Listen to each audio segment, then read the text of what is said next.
Para pemirsa, kita rangkum berita sepekan Supri TV. Inilah berita dalam jenaka.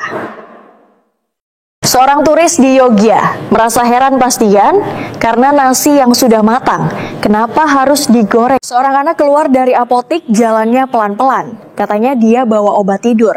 Kalau jalannya cepat, takut obatnya bangun. Seorang pedagang pasar ditolak pengajuan oleh bank karena jaminannya sertifikat vaksin. Seorang pria marah karena melihat ada kontak nama buaya di HP istrinya. Setelah dihubungi, ternyata nomornya dia sendiri.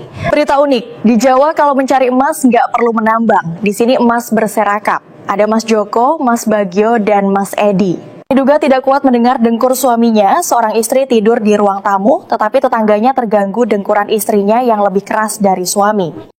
Seorang sales manager memotivasi, buat sales jangan menyerah, kejar target, ingat hutangmu. Seorang motivator berkata, jadilah seperti tai, walau di bawah tetapi nggak berani yang menginjak. Ahli kesehatan mengatakan wanita rawan diabetes karena sering menelan janji manis. Ahli bahasa berkata, karena nila setitik rusak susu sebelanga. Peribahasa ini gak berlaku kalau susunya adalah susu bubuk. Seorang pria nekat ke kelurahan, mengurus surat keterangan tidak mampu. Ketika disuruh melupakan sang mantan.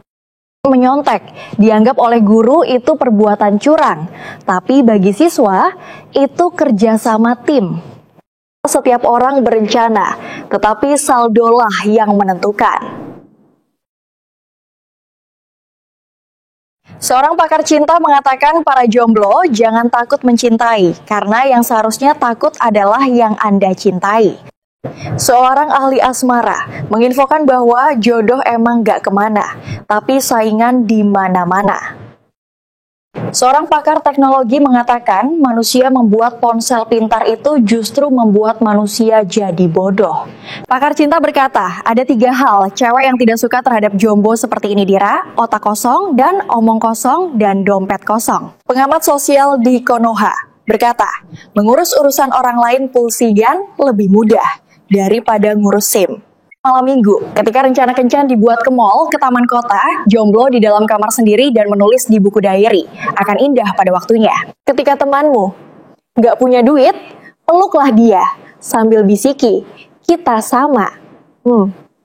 Di Jakarta baru-baru ini, seorang pakar ekonomi mengatakan, jomblo itu adalah cara yang efisien, mencintai tanpa pengeluaran. Apabila ada orang tiba-tiba baik, ingat kata Sun Gokong, yaitu hati-hati dia siluman. Di Bogor, seorang jomblo bicara blak-blakan. Dulu saya seorang pemilih, sekarang gak ada yang milih saya. Seorang pengamat kuliner berkata, makanan yang paling enak adalah setelah makan dibayarin teman. Seorang RT di Malang melihat banyak pemuda di kampungnya pada menganggur, akhirnya membuka lowongan kerja. Pekerjaan itu namanya kerja bakti.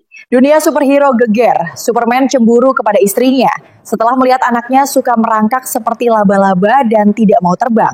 Pakar ekonomi berkata, orang miskin sama dengan orang kaya. Orang miskin gak punya duit, orang kaya punya duit dari hutang. Pria jomblo di Blora. Karena putus asa tidak dapat jodoh, jomblo tersebut nekat cari jodoh di Google Maps. Seorang sales di Klaten berkata, biasakan setiap pagi dengan sarapan. Kemarin saya dengan harapan jam 11 sudah kelaparan. Seorang psikolog menyarankan Pan, jika hidupmu terasa gelap, cobalah hidup yang cari dari sisi lain. Kalau masih gelap, nyalakanlah lampu.